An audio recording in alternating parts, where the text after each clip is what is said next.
It's been a long time since I've actually shown you guys this 15-gallon column tank. Now in the previous videos you've seen little clips of it, me sitting beside it just like right now, but what I mean is you guys haven't actually seen this aquarium in action in a long time. I believe I purchased the aquarium back in April or June or something like that, and I really didn't show it to the public until June or July. I'll put it somewhere in the video, inside the video right here. But this tank has been sitting and sitting and sitting. People have been eager to see seahorses go inside of this tank, and I haven't done a thing with it. And the reason for that is because other things have been getting in the way. Life's got me off track for a little bit, but the main thing is I'm back now. So I'm ready to get this tank up and running. Before I get too carried away in the video, I want to mention the YouTube bell. Even though you guys aren't subscribed to me, you're not seeing my videos, and it's because of that little bell. You would think that you would be subscribed to somebody, you would see the subscriptions in the news feed, but apparently that's not the case. So if you guys like my videos and you want to continue seeing them pop up in your feed or get a little notification, hit that bell and the alarm will go off and you'll see that I made a video. So I'm taking my time with this aquarium. I want to make sure the environment is established for the fish that I'm going to be putting inside of the little ecosystem. If you haven't realized yet, this tank is going to be housing seahorses. Now, seahorses aren't necessarily hard to care for. They do require some special needs, and this aquarium is going to be accommodating for them. Just like I preach in my other videos, you definitely want to make sure that the fish or inhabitants you house in your aquariums are going to be going into an aquarium that can sustain them. So enough rambling, let's get to the point of the video.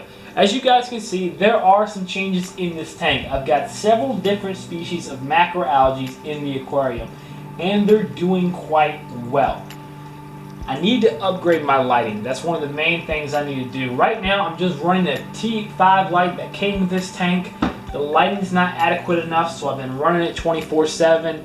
Yeah, that can backfire in different ways, but it hasn't yet. For right now, I'm keeping the light on permanently 24/7. That way it can withstand these macroalgae. I'm afraid if I dial back the lighting to 8, 10, or even 12 hours a day, it's just not going to be enough to sustain these macroalgae. I've got 8 different species of macroalgae in this aquarium right now, and I plan on adding a few more. This was a test run from my supplier, and I was pleased. I could have gotten everything in one order, but I decided that maybe I want to test these orders since this is the first order I've done with this company, and if they do well, I'll order again. And they pleased me very well, and I'm very happy with the macroalgae they supply. So I'm definitely going to be going back to them. I do plan on placing another order where I'm going to be having Gorgonians and maybe a few more algae in this aquarium, and I'm thinking about putting a few leathers. Now, if I'm going to be introducing so many macroalgae and Gorgonians and possibly even corals in this aquarium, space is going to be limited, and real estate is going to eat up quick. So I'm going to have to be really precise on choosing the livestock that's going to be going in this aquarium, because a 15-gallon column tank can be quickly outgrown, especially if I want to have swimming room for the seahorses. So I pretty much already chose the Gorgonians and macroalgae that's going to be covering and taking over this aquarium. But one thing I haven't picked out yet is the cleanup crew. Now, is the cleanup crew really necessary with all these macroalgae, and they're going to grow and absorb even more waste in the water column? I believe it is. Just as you can have higher end management, you still need the lowest guy on the food chain. And I'm not saying the cleanup crew is the lowest guy on the food chain, but he kind of is. He's at the bottom. Cleanup crew members with seahorses are kind of a double-edged sword. It's doable, but when you're choosing your cleanup crew members, you have to be extra cautious when selecting crew members that can be compatible with seahorses. I am positive one cleanup crew member though, and that's the ghost shrimp. The ghost shrimp are going to perform 2 purposes. One, when I acclimate them to salt water on a weekly, a bi-weekly, or maybe even a monthly basis, they're going to clean my tank up a little bit. But most importantly, if I forget to feed these seahorses, or I get busy and I just don't have time, if these seahorses get hungry enough, guess what? They're going to have lunch. the ghost shrimp are going to be on the buffet. Yes, it's a little harsh, but ghost shrimp are mainly used as a feeder. Now, the seahorse's main diet is going to be mysis shrimp, but I'm also thinking about cultivating different types of pods and introducing them into this aquarium on maybe a monthly basis, maybe just to keep repopulating the food sources. Now, I'm only planning on putting about 3 seahorses in here for a couple of reasons. One is space. All depending on the species I go with. I'm not going dwarf because it's just too much work. They're very easy to care for, but it's just too much work. I'm not constantly going to be hatching brine shrimp for the duration of how long I have dwarf seahorses. That could be years, especially if they keep reproducing. And if I provide the right habitat for them, more than likely they will. So I'm not going to reveal on the type of seahorse I'm going to be keeping just yet. That's going to be for a future video. But I decided to probably keep 3, 4 max in this aquarium. This aquarium has also given me an insane, and I mean an insane idea. And maybe later on in this year we'll be embarking on that. Probably if I do that, I'm going to take this time to plan it. And if I do what I'm thinking, maybe around May, June, I'll actually be starting that project. If I decide on it. But yes, it will deal with macroalgaes. But that being said, I'm also deciding that I'm going to be launching WaynesFishWorld.com.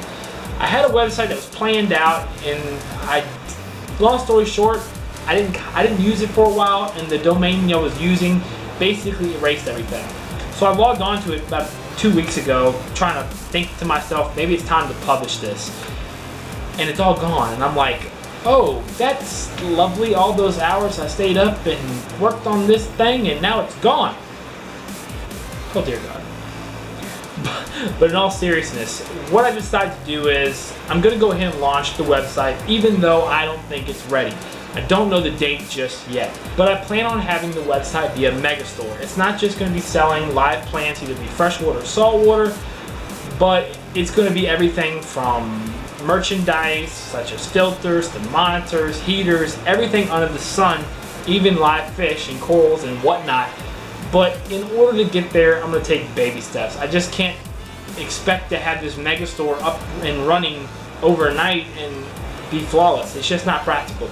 So what I'm going to do is take baby steps. I'm going to hit the live plants, either be freshwater and saltwater, and then build and build and build and build and build. But I have plenty of frags already made up of macroalgae, so I've got some rare species in this tank, and I'll be letting you guys know furthermore on that in the future. So the next segment in this video is going to be introducing Gorgonians, perhaps a few more species of macroalgae, and perhaps some few leather/soft corals.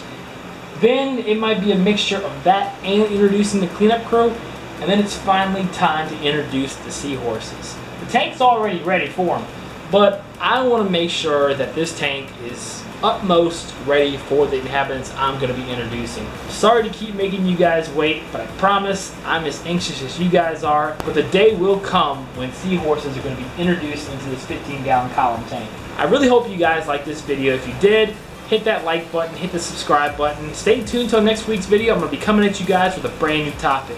Later.